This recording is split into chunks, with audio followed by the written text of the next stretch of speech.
नमस्कार दोस्तों, हम पढ़ रहे हैं हिंदी व्याकरण। इसमें हम पढ़ रहे थे स्वर। स्वर में हमने पढ़ा कि हिंदी में 11 स्वर होते हैं, प्रत्येक की मात्राएं होती है। एक स्वर ऐसा होता है जिसकी मात्रा नहीं होती है, वह है ए। और हिंदी में आगे ऐसे ही क्रम में आगे बढ़ते हुए हमने देखा कि स्वर में एक आगे वाले वर्ण होते हैं, आधे वर्ण होते हैं, जिसमें हम एक होता है अंग, जिसे अनुनासिक बोलते हैं, जिसे अनुस्वार बोलते हैं। अंग की मात्रा को अनुस्वार बोलते हैं। चंद्रबिंदु को अनुनासिक बोलते हैं। और ऐ की दो बिंदी जो इसको बोलते हैं अने खाली, और वो जो दो बिंदी होती है उसे विसर्ग बोलते हैं। इसी क्रम में आगे बढ़ते हुए हम हिंदी वर्णमाला में आगे बढ़ते हुए हम अब आज व्यंजनों का अध्ययन करेंगे, जो इस प्रकार है।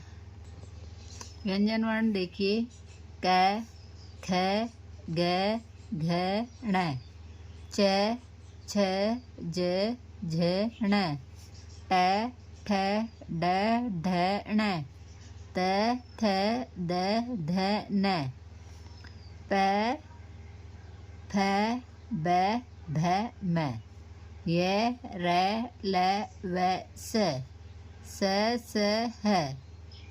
ये है व्यंजन वर्ण। और आगे के जो इसके शब्द है उनका हम और अभी देखेंगे। इससे पहले हम देखते हैं कि व्यंजन वर्णों में अगर जैसे ये शब्द है क दो वर्ण से मिलके बना है। क यानी आधा, ये आधा है, इसमें ए जुड़ गया तो फिर हुआ क, ये क हो गया। अगर ये नीचे हलंत लगी होती है तो उसको आधा वर्ण माना जाता है हिंदी क्रम में। ऐसे ही सभी ही व्यंजन वर्णों के अगर नीचे हम लगा देते हैं हलंत तो वह आधा वर्ण माना जाएगा। क बोलेंगे इसको फिर। और ये वर्ण ये हलंत उठाने पर उसका शब्द बनेगा क।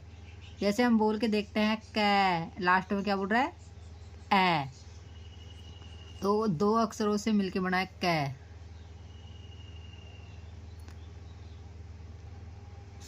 संयुक्त व्यंजन की संख्या 4 होती है: 6, 3, 6, 6, 6, 3, ग, स। अब देखिए, संयुक्त व्यंजन मतलब दो व्यंजनों से मिलाकर, संयुक्त व्यंजन वर्ण जो दो वर्णों को मिलाकर जो बनते हैं उसे संयुक्त वर्ण कहते हैं। जैसे 6, क, आधा स और ए, क्या बना? श।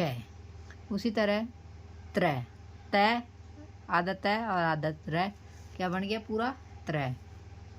ग, आधा ज और आधा ण, इससे क्या बनेगा? ण।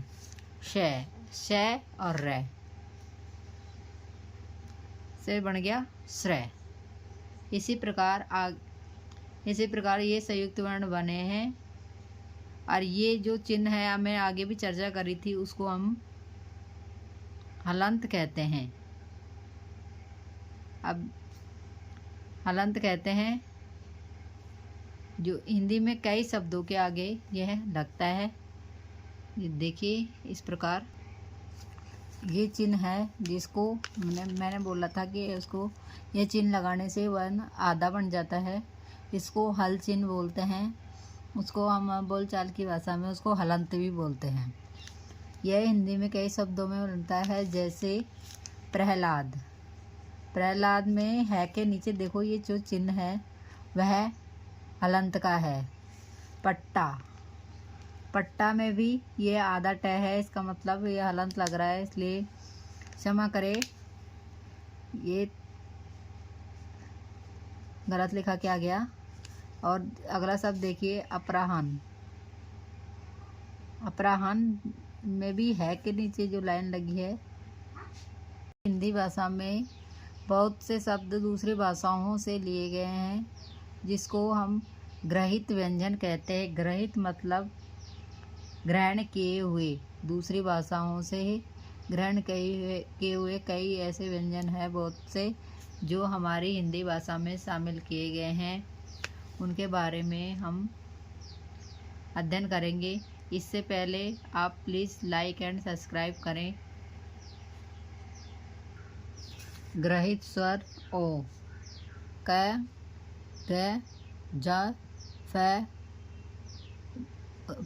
ये अंग्रेजी भाषा से ग्रहित ध्वनि है ओ। ऐसे बहुत से शब्द हैं जो हमारी हिंदी भाषा में शामिल किए गए हैं, जो अंग्रेजी भाषा से लिए गए हैं। जैसे डॉक्टर, डॉक्टर में जो ये ऊपर जो मात्रा है वो अंग्रेजी भाषा की ली हुई है। कॉटेज, कॉलेज, इन सभी शब्दों में ये जो मात्रा लगी है वह अंग्रेजी भाषा से ली गई है, ना कि अंग्रेजी, बल्कि और भी अनेक ऐसी भाषाएं हैं जो जिनके वर्ण हमारी हिंदी भाषा में सम्मिलित किए गए हैं, जिसको हम आगे अध्ययन करेंगे। फारसी से ग्रहित ध्वनियाँ देखिए, जैसे गरीब, गज़ल, फ़न, कौम, सजा, ख़ानदान, गम, चश्मा, खुदा, नमाज, पीर, आसमान, ज़मीन, जलेबी आदि।